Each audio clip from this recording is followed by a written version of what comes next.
Welcome, ladies and gentlemen. It's Adams doing to CryptoBurb talking to you straight from my beautiful office. It's a snowy day for where I am right now. It's actually pretty tricky.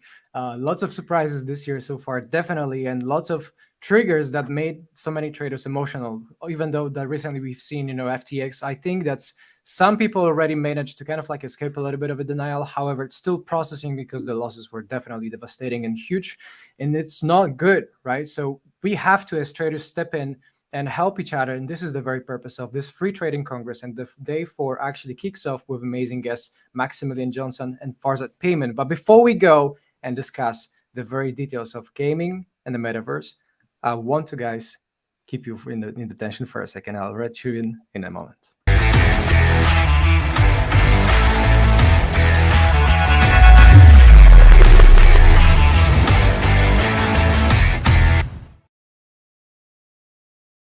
Welcome all over again. It's Adams doing to CryptoWorld.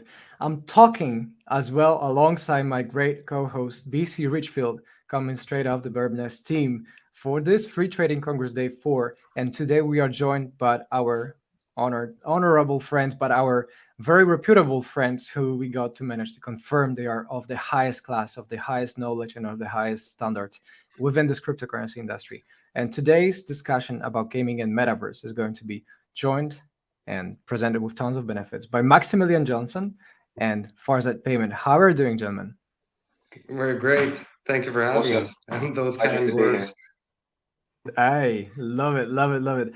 I have to be honest, like I mentioned, behind the scenes, I missed you guys. I mean, time flies so fast. Time flies so fast. We did manage to kind of like meet, with Max for everybody who's watching and listening, back in Paris. It was an immense, amazing experience. Kind of like, there was this beautiful chemistry. Maybe it's just our beautiful hairlines, that we kind of like tend to mirror Matching hairline, and for sure. and love each other even more this way. But I honestly recently had also the chance to confirm amazing um, talents of Farzad Payment, who's also here on the show. So we are supposed to talk about gaming and metaverse, right? But before we Mhm. roll in there, because this is definitely a topic that we can roll and write books, um, infinite amounts, we want to learn a little bit about your story. So, how about Max? You start well with a little bit of an intro, who you are, why should people learn from you today? What they can learn from you? Well, me, I was a pro athlete for 14 years. During that time, I had a lot of free time to read and started reading about blockchain back in 2012 and got in head first full time a couple of years back and went in on the research side, became a head of research for a VC advisor for a lot of projects and started my own VC and got into the space of being a founder and building because I did everything I did with intention of finding out what are the holes in the market and where do we need to go as an industry because this web3 space, it is the future and we need to find the ways to actually bring the technology and the applications of this technology to solve real world problems and implement this technology for the mass market out there. And so I started these two companies. One is called Titans of War. The future of mass adoption is going to be GameFi, and what we have created is the first AAA card game on blockchain. So in it, we have a couple of world champions from Magic the Gathering. We've built a really cool thing. And the other one is inside the metaverse space called Excite. And we're working on some very big things behind the scenes that we can't really talk about publicly yet. But Farzad, take it away. Hey guys, so I'm coming from perhaps a different angle. My background is in online gambling since 2006, and I've been professionally I'm an accountant. I've been a CFO of various online gaming operators, a notable betting exchange in particular. I was CEO of. And I think the insight that I would like to think that I'm bringing to your audience is more of the sort of links and relationships I see between how online gambling came to be in the early noughties and how crypto has built out over the past 10 years.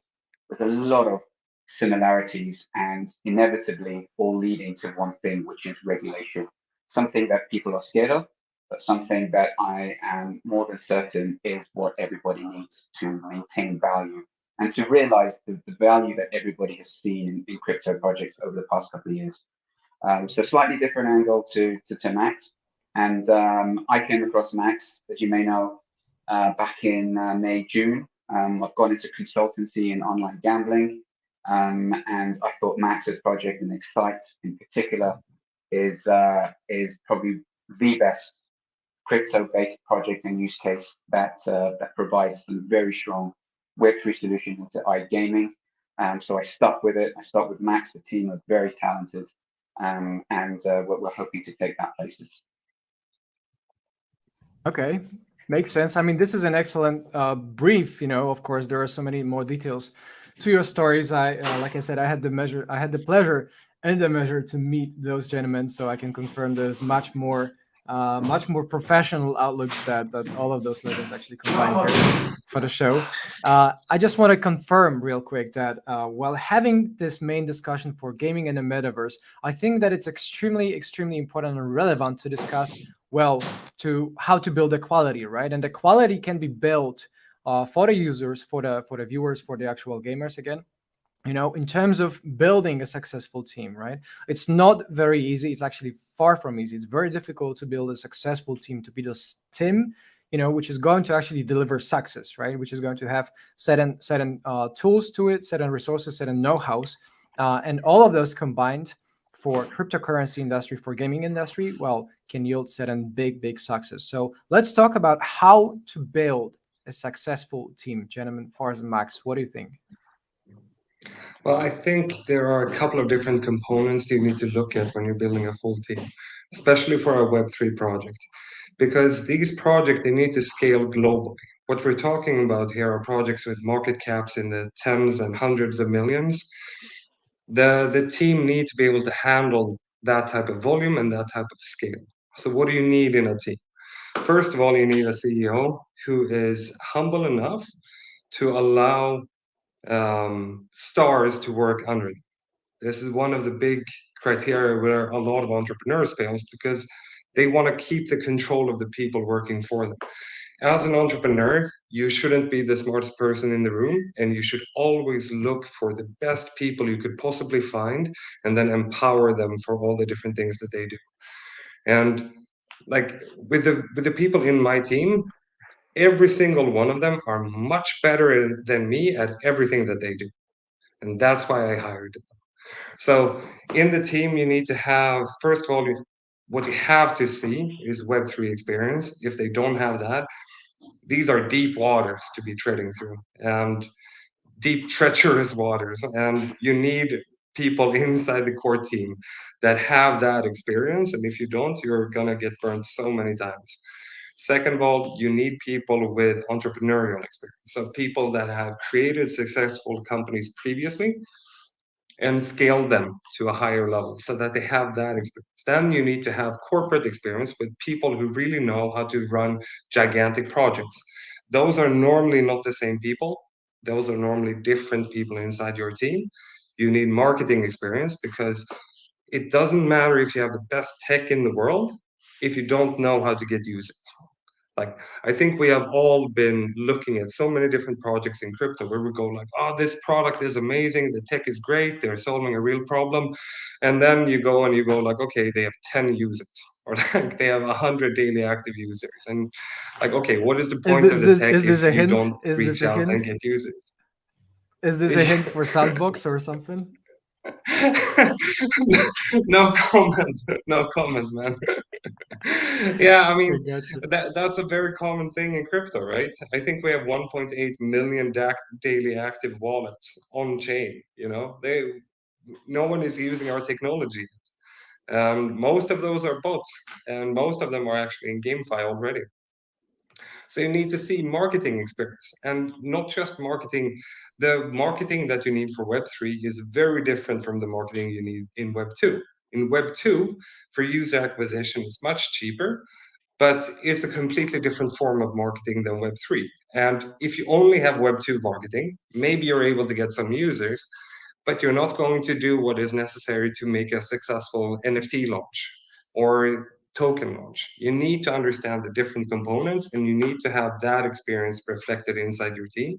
And then, of course, the core of your team have to be subject matter experts on the product that you need to deliver on a technical level. And they need to be, you need to have unicorn developers inside your team, because one amazing, extraordinary developer will produce more and better code than 10 mediocre ones. And the end product is going to be buggy if you're just getting mediocre coders. So you need to have world-class people inside your team.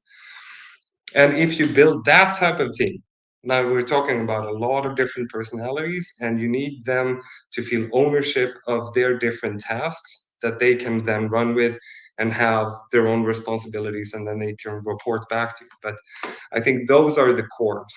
And you need to have a team where you have a real team spirit. You need to have fun together. You need to be able to go through really difficult times.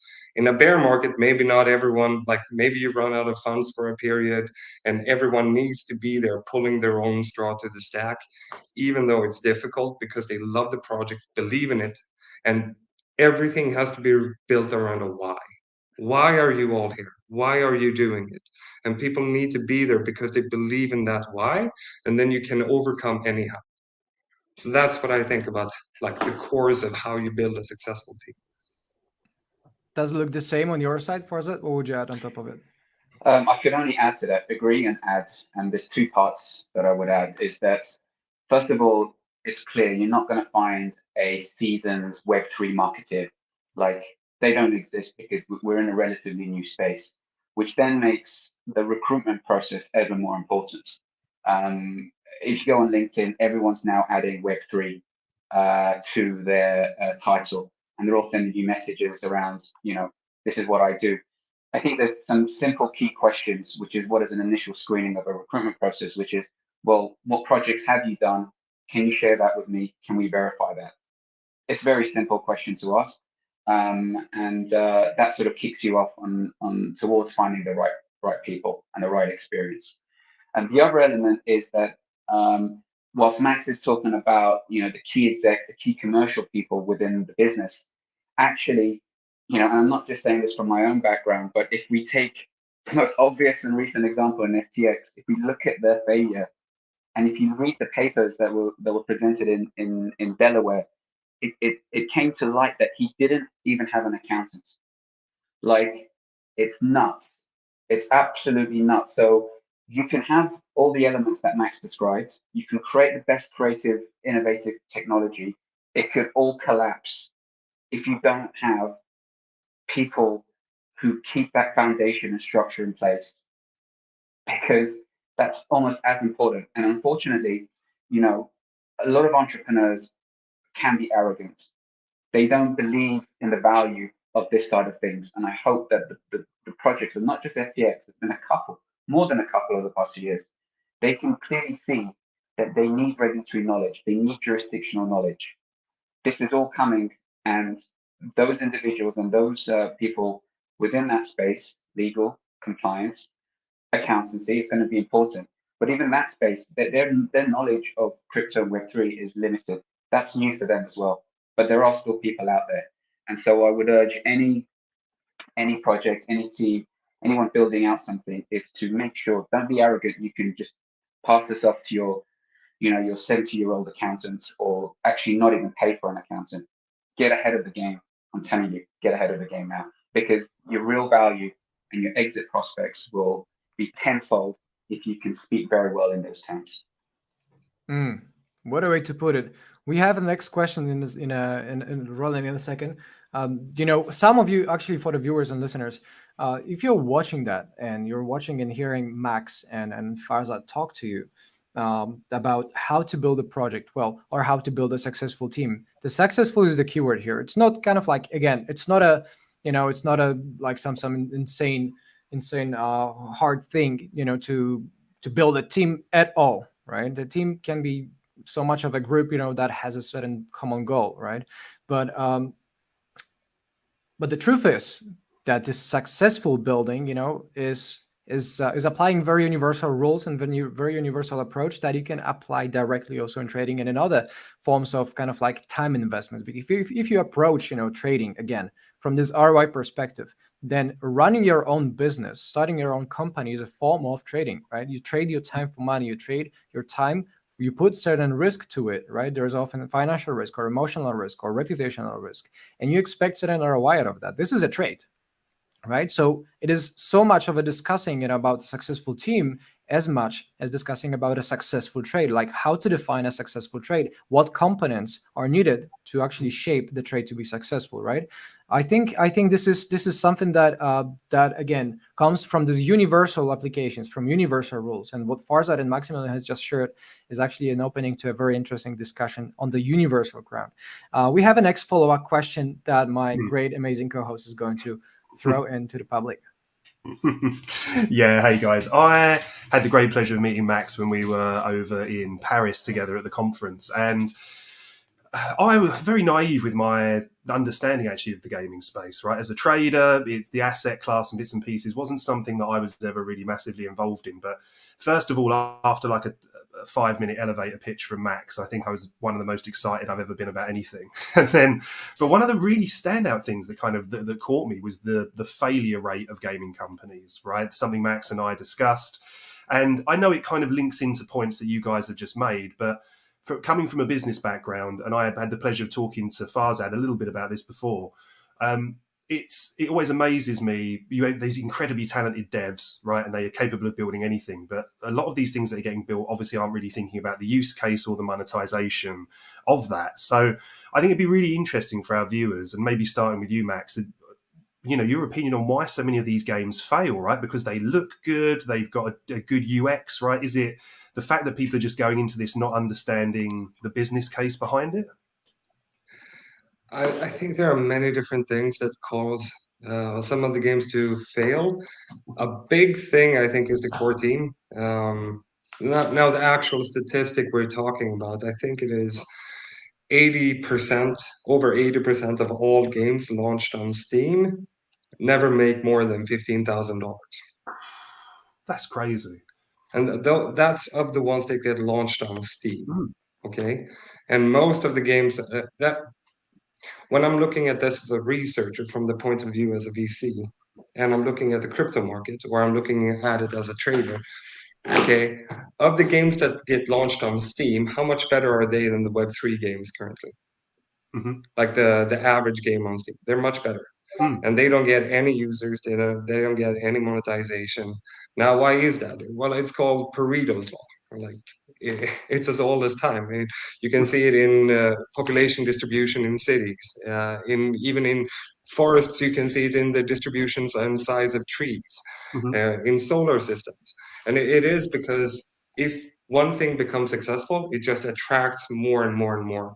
And in any creative endeavor, that's the case. And for Mm-hmm. some reason, people might start playing one game, then it goes a little bit viral, more and more players join, and there's just something about it that makes it more attractive. Like something about a song on Spotify that makes it go viral, right? Something about some bald guy with a big beard that makes him go viral in crypto trading, right? And it's very hard to put your finger on why that is. Now, with gaming, I tend to believe that this has a lot to do on something intangible about the game mechanics. Okay, Mm-hmm. I think we all played like Half-Life 1, Quake 3, and Doom, and we all got like addicted to those games. We didn't know why. There was just something about the physics engine inside that game that was just so intuitive and felt good to utilize, right? And the problem with game design is that you get that experience, you get to see that experience when you're 80-90% done with the game. Mm-hmm. And so for a lot of game developers to create a game, they spend a ton of effort, a ton of money to develop it, and it looks good, feels good, and then there's just something about it that isn't fun, that isn't addictive. And that is what causes a lot of games to fail. And then another thing is most games are made by gamers who are developers, and their personalities. I don't know how much you've worked with core devs, but they're Limited. normally not. Yeah, they're not salespeople. You know, it's a very different type of personality. It And is, to make a business successful, you have to be a salesman. You need to be able to tell Mhm. people why should you play this game and get it out there. And then you need to make sacrifices. You need to get investors on board to be able to scale it, to be able to get money on board so that you can pay for marketing and do these other things to make the game and business around it successful. And that's normally not in the scope of a core developer. Mhm. So those are some of the big problems. And yeah, a big thing is like, okay, when do you actually find out in the process of building that game whether or not it's fun? Now, like the game we built, one of the cool things in trading card games is it's all about the game mechanics. So you can find it out very early in the process and you can build on the fun part and you Mhm. you can play the game before you have to spend all of the money on building the graphics, which is the expensive part. And Mhm. that's one of the dangerous things when you're doing game design. It's one of the highest risk points. Mhm. So Is those that are some of the main reasons games fail. Yeah, definitely. I completely agree. You can see from a business case, right? Like the creative mind versus the business mind, right? Very rare Yeah, that those two kind of have too much crossover. And then on the yeah, financing side, if you can't go out and get investment, then you're not going to be able to market this thing. You can have the best thing in the world sitting there if no one knows about it. That little yeah, magic element that you mentioned really kind of hit a note because I remember in my younger days of gaming, I remember when GoldenEye came out on the N64, right? And the graphics weren't better than yeah, everything, right? Nothing was really that revolutionary about it. It was just something about the gameplay. It was so fluid. It was so addictive, right? And for me, that was one of the yeah. really big last standout games, right? And like you say, how do you put your finger on what it was they did with that game that almost made it timeless, right? Well, But Reese, even more recent. Look at two of the biggest games currently: hmm Minecraft and Roblox. hmm They are two of the biggest games in the world right now in daily active users. Minecraft has 140 million monthly active users. yeah, 140 million, man. That's 100 times the number of daily active wallets in crypto that's It's just on increasing. Minecraft. It's crazy. increasing by the day. My 7-year-old And it's just recently increasing. joined Yeah. Yes, as of last 7-year-olds week. really at the heart of that, really helping it Yeah. increase. But again, though, right? That's Yeah. what we're talking about. It's not blowing you away visually, is it? There's nothing about it that's No. really reinventing the wheel. You're almost going back to funny you say that, like Grand Theft Auto for me. Yeah. I Mm, My favorite Grand Theft Auto was still the 2D one, where you're looking above and you got the little cars shooting around Yeah. the street. Now, obviously the other games, right? My other half, she loves playing them, right? But I never really got into that, right? But then, like you say, something like Minecraft it's not what you think. I suppose it's maybe not seen from the dev side. Your devs maybe want to build the most exceptional new thing. They're pushing boundaries, looking for new things to do. Where the business head on it, Developers it's something build tech addictive. for the sake of the tech.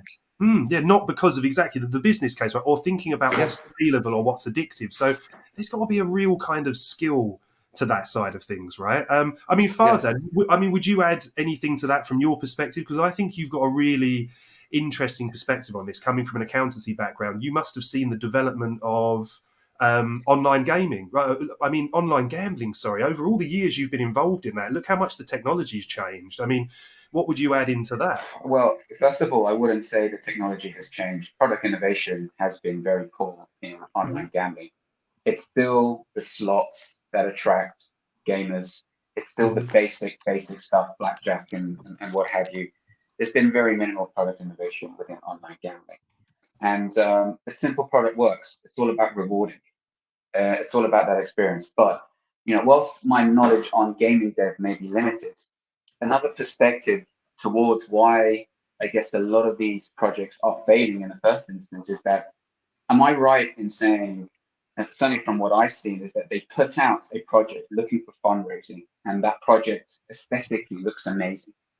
And then when it comes to the actual development, they're getting nowhere close to it because they don't realize the enormity of that project. And so that failure happens, and that adds to the statistics of failure rates. Mhm. Um, I think I think, and in my mind, I'm referencing a particular project, which is Star Atlas, right? They put the most amazing game that is going to kill everything in existence, but they've been very upfront and said, this is going to take years. This is going to take years. But there's projects that have jumped on the back of that. They've done similar stuff, had a massive fundraise, and they're failing to deliver because they're not as open and transparent as the likes of Star Atlas. So I think if I'm not mistaken, that would heavily feed into the statistic of gaming failures. If I'm right. Yeah. I mean, there right are now, there are very Go many. ahead. Sorry to interrupt. There are very many points actually that I've already kind of like written down on my side. And for all the viewers, if you're watching that and listening, don't forget to hit a like and share this actual video with your friends who are actually, again, perhaps thinking of getting into Metaverse, because those two legends, Maximilian Johnson and Farzad Payman, are definitely the greatest people to actually eye and monitor for their works and their efforts. Myself, I'll have to drop out real quick from the show. So this is just a little bit of a technical last minute change. However, this has been well approved and found and received by our respected guests. So it's all fine by them. And I catch you guys in a couple of moments elsewhere. Enjoy the Congress in the meantime, and I'm leaving you in the best hands, in so much better hands, so far better hands than on my own. Leaving the BC Richfield. It is. Enjoy the rest of the session, everybody. God bless. Take care, brother. Thank you very much, Adrian. Take care. Have a good one. Have a good one. Right, guys, we have got an immense amount of interest from the people viewing at the moment. We've got a lot of really cool questions coming in. So I thought we'd maybe take a few minutes to kind of look at some of those questions. First of all, we've got a couple of people that have joined late. So the numbers have had a little bit of a spike. So could you just run through again, guys, for me, just so that the viewers have a full handle on this and they can look into your stuff? We'll share all of your company and social media details. But the projects that you guys are involved in, I mean, obviously like the key ones and what you've got coming up with Titans and stuff. If you could just very briefly just run through that for the guests that have joined a bit later. Yeah, sure. So first of all, Titans of War is a trading card game. So it's a mix between, if you think Magic the Gathering and Hearthstone, that type of genre, and it's based on real world history. So what we've done is we've taken the best parts of Magic the Gathering, the best parts of Hearthstone, and then we took it together with an historical perspective. So each card and each card mechanic is related to what that person actually did in real world history. So when you're playing with Genghis Khan, it's about speed. When you're playing with Vikings, it's about deploying very, very quickly. And every card is related to exactly what those people did in real life. Now, the interesting thing about when we're talking about different types of GameFi projects, of course, with the card game, you can actually do all the game mechanics and you can make sure that it's a really fun game, a great game, before you start spending millions and millions on the actual graphics. And so you can reduce and take away most of the risk of the project before you start deploying all the money. And we have some of the best players in the world from Magic the Gathering who helped design the game mechanics. So we have a really fun game, and we're going to have a lot of activity in the esports scene. It's going to be very competitive. It's going to be a lot of fun. Of course, this is also a really important thing when you look at GameFi. Okay, what is the actual use case of the blockchain technology? So are people actually trading the assets in the game? So if you have a first-person shooter, of course, like you're not trading anything inside the game, right? There is no auction house you walk around to, like there is in Diablo or World of Warcraft. Now, so then the only thing that the NFTs can do are like just skins for the players, right? It's not a huge use case or reason why there needs to be a full economy behind it for a full token, a full currency. On trading card games, the whole thing about them, you're supposed to be able to trade them. In Hearthstone, Magic the Gathering, you actually can't in the digital client. And here there's a perfect use case for NFTs. Also, the entire secondary market makes perfect sense. New booster packs every month. All of these things make perfect sense with blockchain technology. And then for the esports side, you can have completely different reward structures where you can reward people based on the MMR. You can have a World Cup. We will have a rake from all of the transactions that will go into the international. So we can have a big pot and make a super exciting World Cup for everyone. So we're really looking forward to that. With Excite, what we are doing is we're talking to some of the biggest sports clubs in the world, and we're building one big metaverse where we're bringing these gigantic fan bases, which here the key is numbers. You need users. And the most dedicated fans in the world, most loyal, amazing fans that you can work with are football fans. And so we're talking to some of the biggest clubs. We can't name any names publicly at this moment, but we're very far down the line in discussions. And we're building one big metaverse environment for all the big clubs and all the big artists with the big festivals to leverage those user bases and fan bases to create an environment where people are actually interacting. And then there are iGaming components that Farzad can talk about. Awesome. Just quickly before we pass over to Farzad, I'm very interested in that because two of my big passions are football as a spectator. I don't play it anymore, but I find the game fascinating, especially on a tactical level, and music. Big fan of music. Used to, when in fact it was the first business I ever started was a little music studio, and back in the day when I was very young. So I'm really interested to know more about that. But I do want to hear this this bit of alpha that Farzad has got to drop on us as well. So please go ahead, Farzad. Yeah, so I've been supporting Max on those projects, and the iGaming aspect, which is online gambling, essentially sports betting and casino, is that in this world, as I said previously, product innovation has been very poor over the past 10 years in online gambling.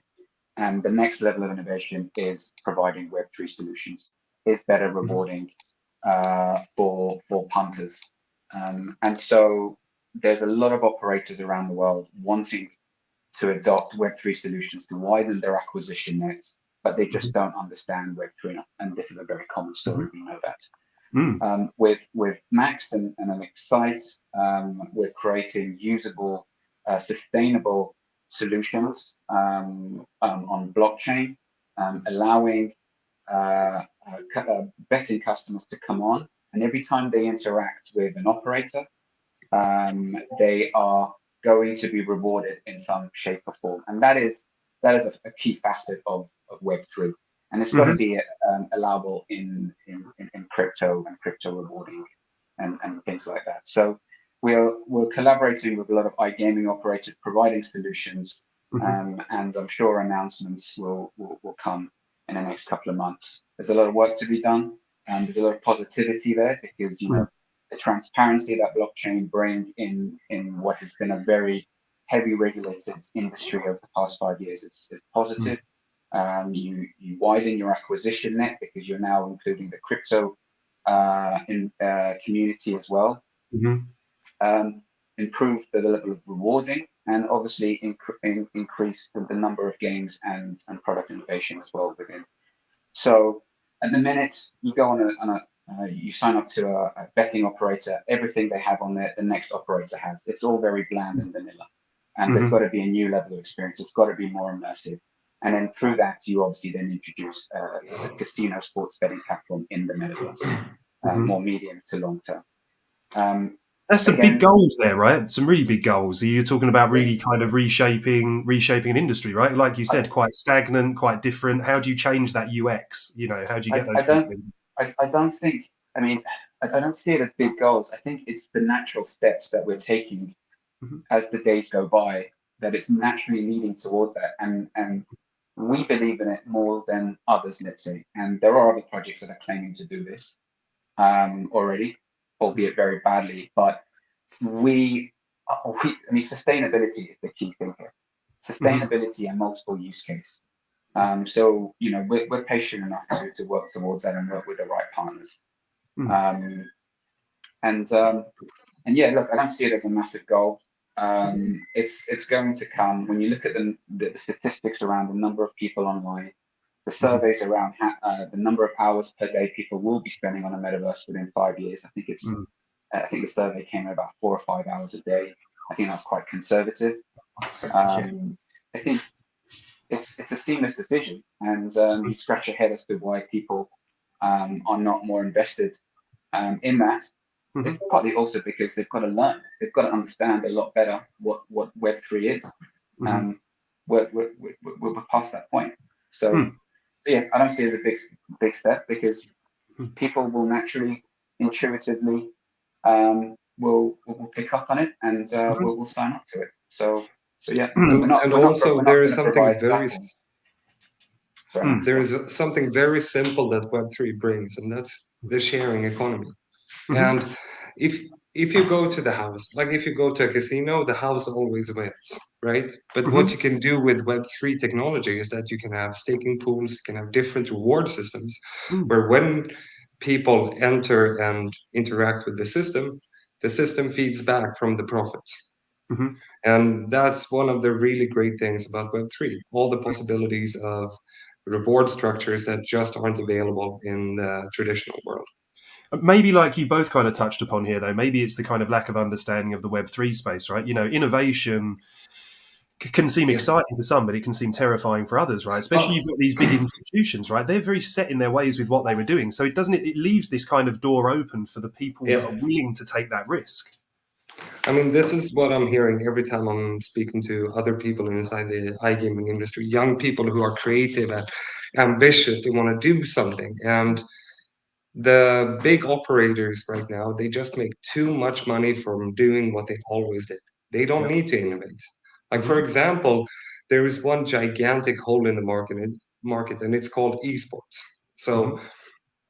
in esports, it's by far the fastest growing market in the world. Mhm. Um, the TI in Dota 2 has way more viewers than the Super Bowl or any normal sports event. Does it really? Esports are, yeah, esports are the biggest events in the world. And there aren't really any iGaming platforms that are directed towards that. They might have a couple of the matches that you can bet on, but they're not gamified. They're not designed by gamers for gamers. And Mm. none of the big operators want to innovate in that space. And also, an interesting thing is esports is global and Mm. blockchain is global. If you do everything on chain, everyone across the planet can participate. Just connect your Mm. MetaMask. And another thing on the Web3 side, we have a couple of protocols that exist for betting, but they're too complicated. Like, Mhm. imagine trying to explain to your dad how to use one of these protocols No. with gas fees and everything else. It's impossible. That's No. not how we do it. Same thing when it comes to Sandbox. You need to download the platform, you need to connect a MetaMask, you need to understand gas fees and everything else. Mhm. The There's barriers barrier to entry, eventually right? is There's a lot of barriers. yeah, Yeah. way too high. It's too Mm. complicated. That's why, like, all the products that we are talking about in the new level, the new versions coming out in crypto, they have to be seamless. Mhm. Like, you just log in, you automatically get an account when you log in with your Google account. You need to be able to, and then when you're a power user, you can then decouple it and have your own private keys, and they get destroyed inside the system, and you can have custody of everything. But your Mhm. grandma doesn't want to have custody of her Amazon tokens, right? That's not how it should work, and that's not Mhm. how it will work. So, for example, Sandbox is very complicated to get into. When we have our metaverse, you just click on a URL, you just click Mhm. on a link, and you jump straight into the environment. That's the type of implementation we need for the future.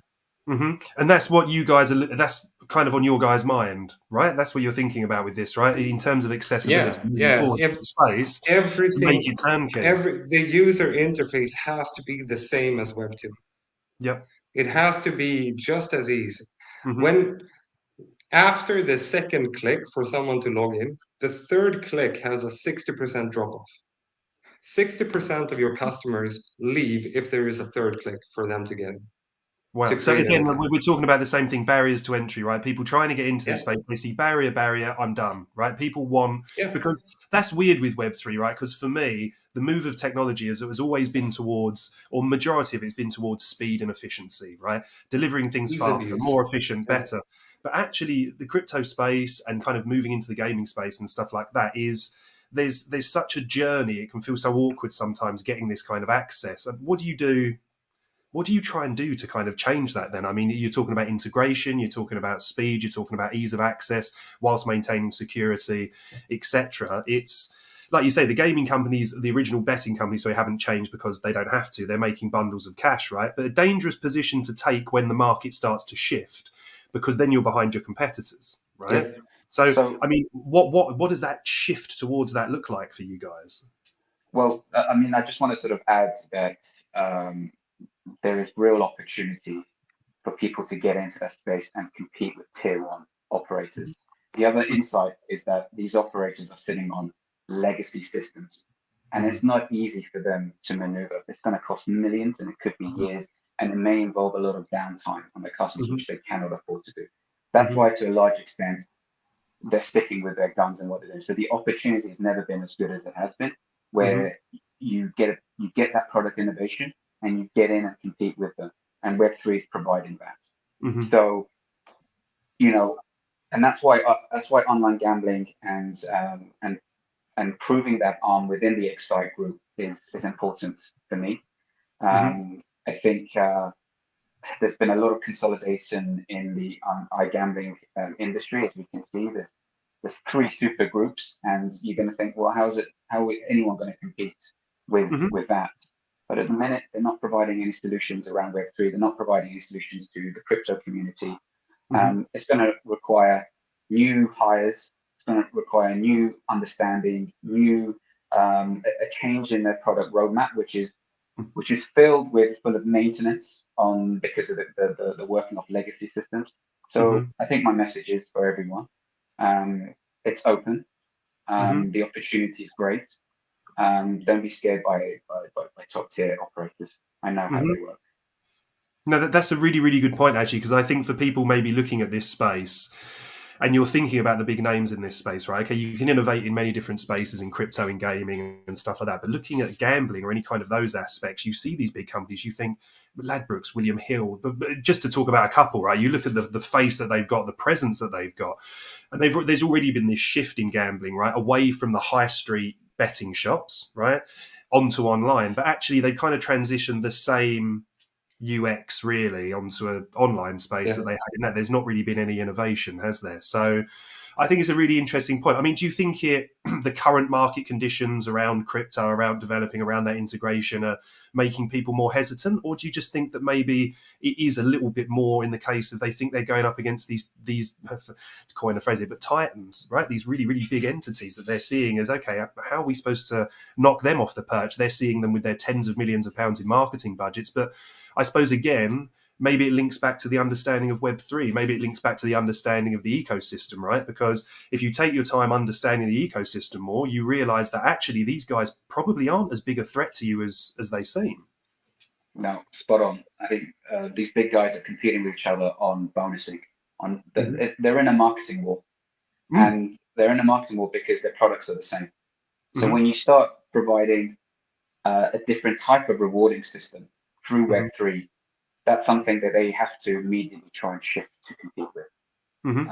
So I think that's just put the nail on the head there.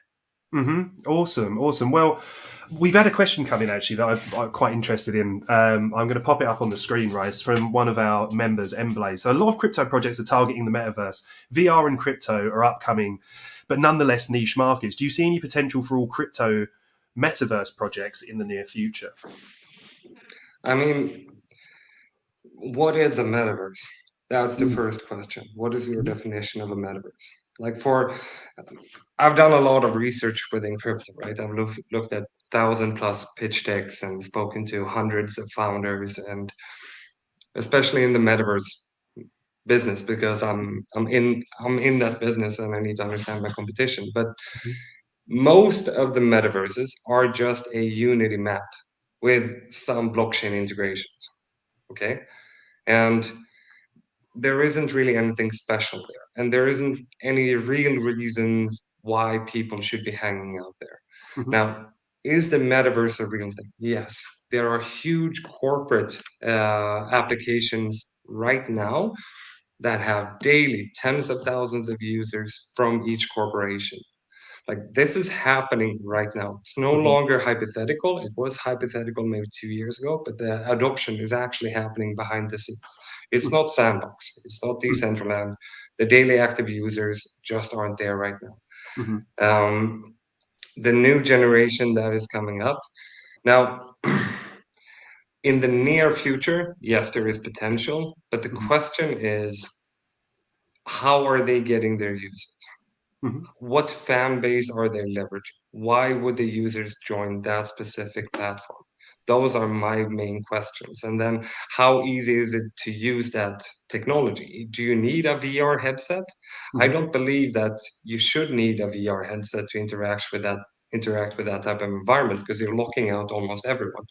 Not everyone likes VR headset. I get car sick normally when I wear them. I do as well. The newest one, yeah, the newest one from Oculus was better, but in general, I get quite car sick.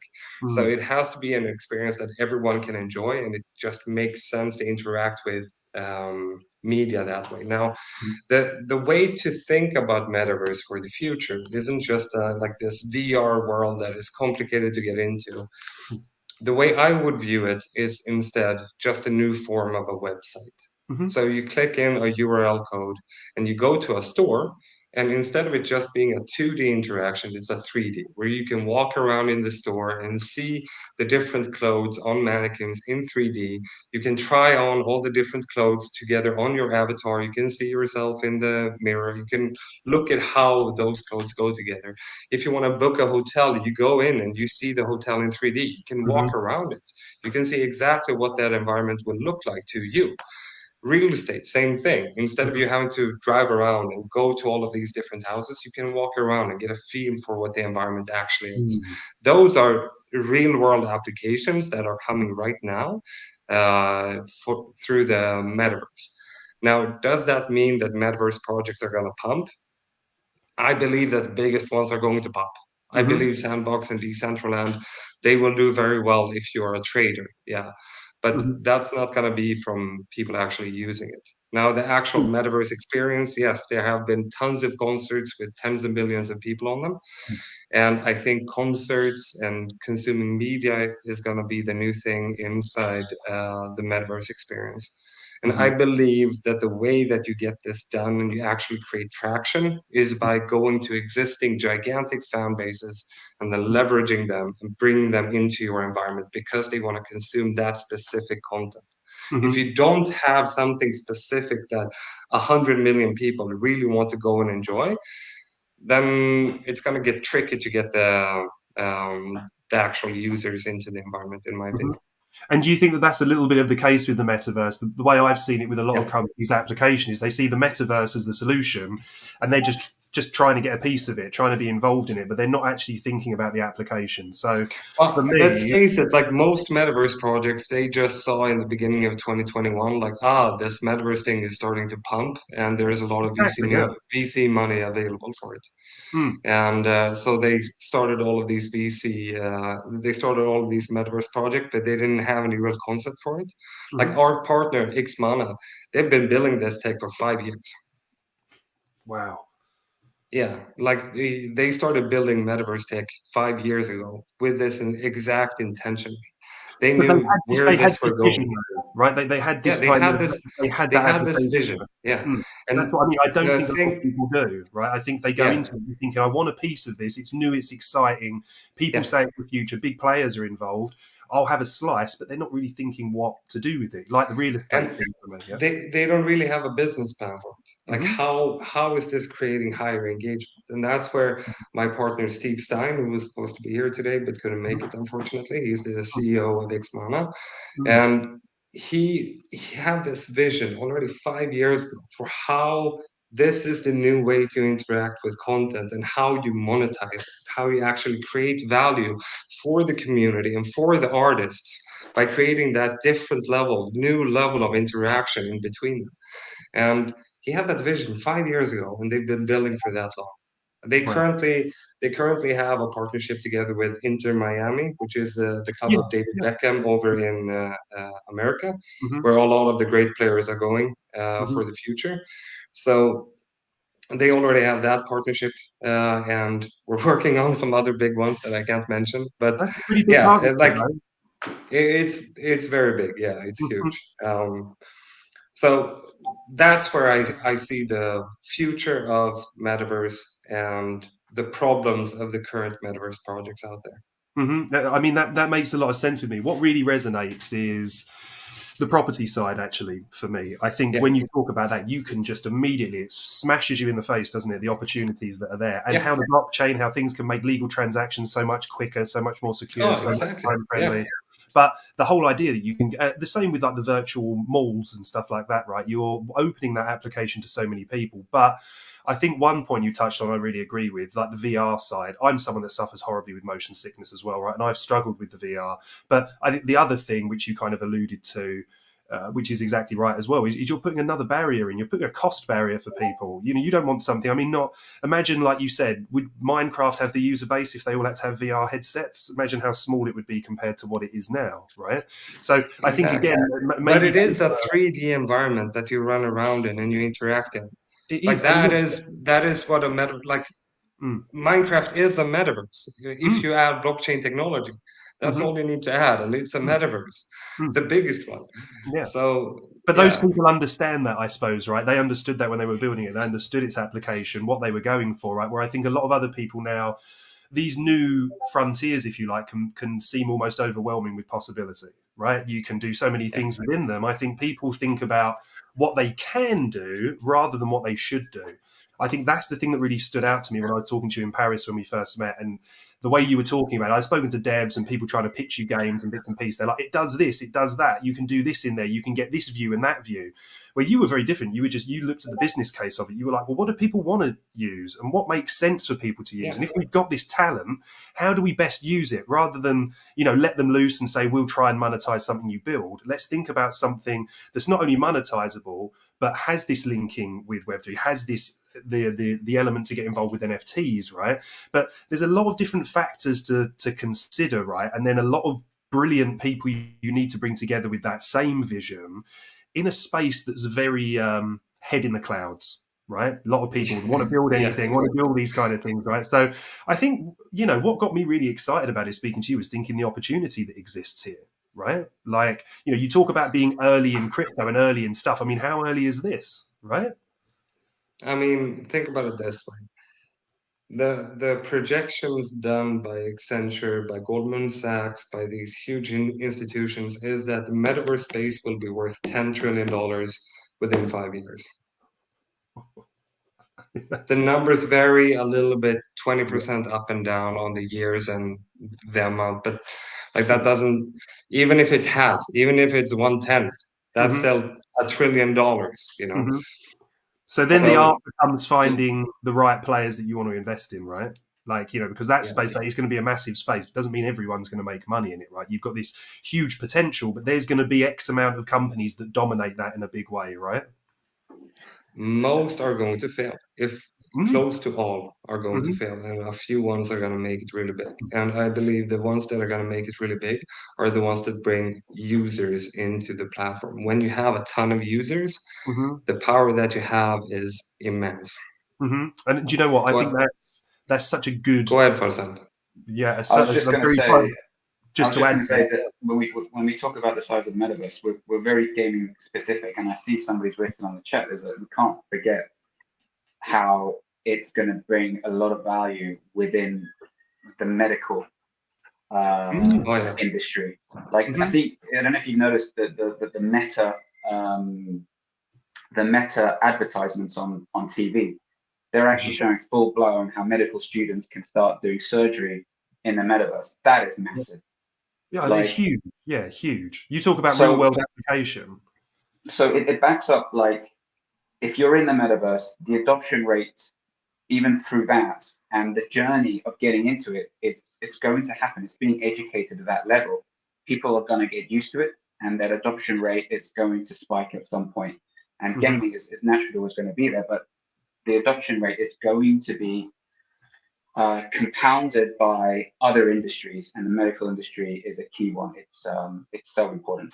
Yeah. And yeah, I think it kind of goes back to that point. And I was going to, fun enough, come to you, Faisal, to say I thought it was such a good ending point from Max, something you could compound on that for the viewers.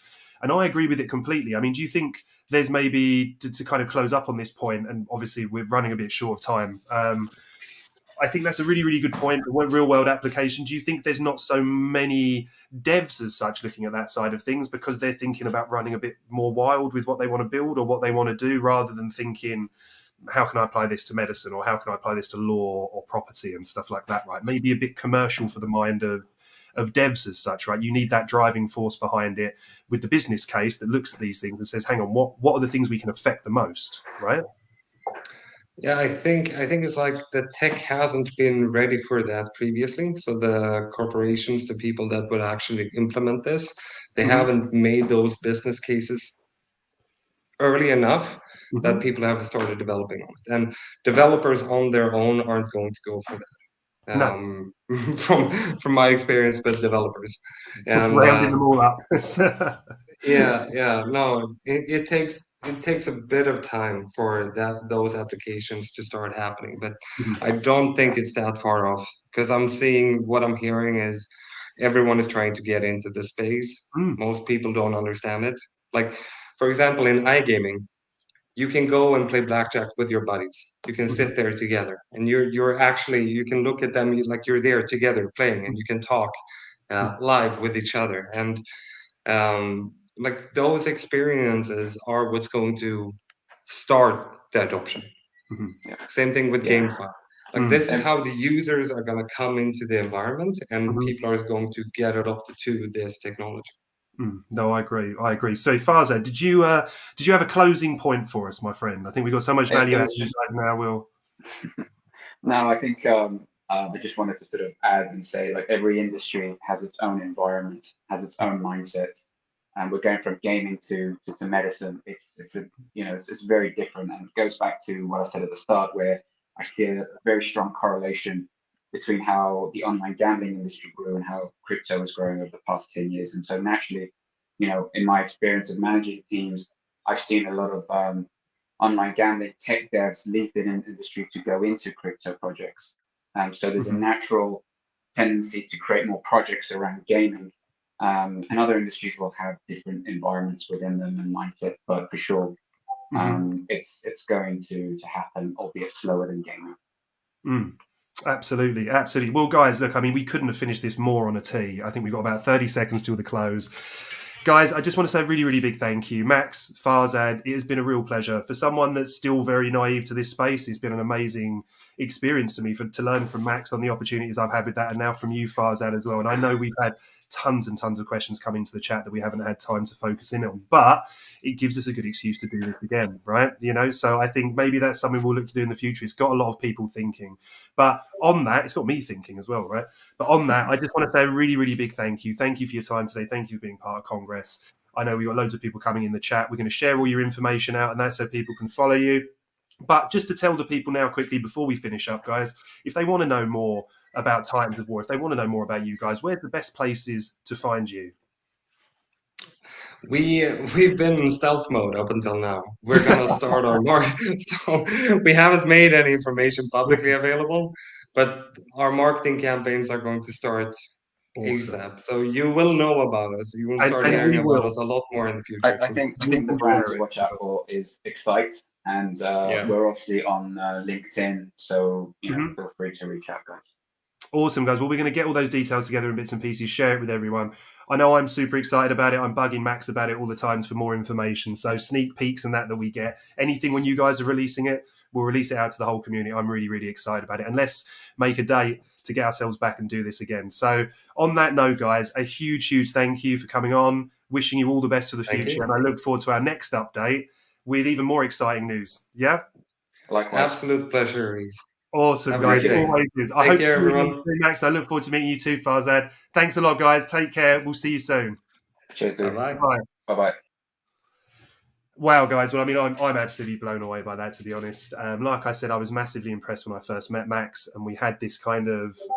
He introduced me to something really that I wasn't thinking about it like that. And when you think about the applications for this in real world, it really makes a lot of sense, right? So, just a really big thank you from me. We are going to share their details, guys, when they're ready. The marketing's out. We'll get all that over to you. Do check them out. An absolute force in this space. So, enjoy the rest of today, and remember, we're still following this through to Cyber Monday. Grab yourselves onto the next show, and I look forward to seeing you guys around the nest and around Congress.